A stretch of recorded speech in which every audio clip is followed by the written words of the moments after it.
Today's movie is Prisoners of the Ghostland, a new movie that, well, it's complicated. This movie takes place in a strange land called Samurai Town.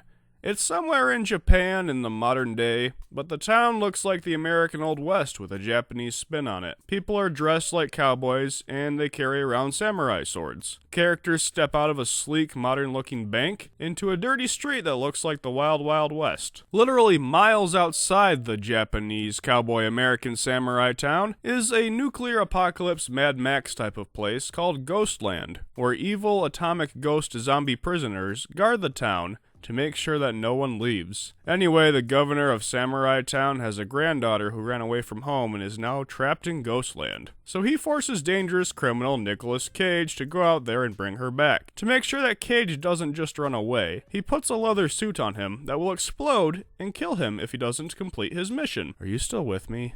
I hope you're taking notes for the test. This one was definitely made for the Nic Cage cult, and a lot of the creative decisions seem to have been made using the phrase, "Wouldn't it be cool if insert wacky thing happened?" This is regardless of whether it made the story better or even made any sense at all. Early on when Nic Cage is given his mission, one of the writers must have thought, wouldn't it be funny if he rejected the car that the governor gives him and hops on a bike to head out on his quest instead? Well, sure, that could be an amusing visual. But 2 seconds later, someone shows up with a car and he abandons the bike and gets in that, so what was the point? The image of Nic Cage on a small bike isn't that funny, and if you're going to try and establish him as a dangerous maverick who plays by his own rules, the fact that he gave up the bike and took the car later kinda ruins that. There's another scene during the big showdown in Samurai Town where a little girl hops on a Gatling gun and mows down a lot of bad guys. Now this could be funny,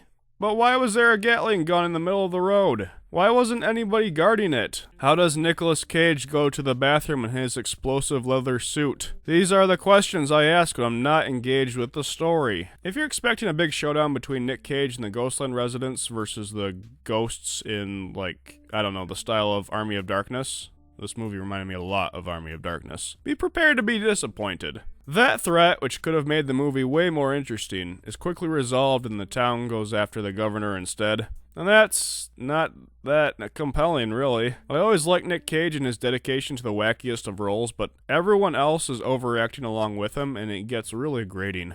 If I can say anything in this movie's favor, though, it is a good-looking movie, and a lot of effort has gone into the sets and costumes. The world building is shallow in the script department, but the East meets West visual style is really well done and unique. Overall, kids, I can't recommend this one.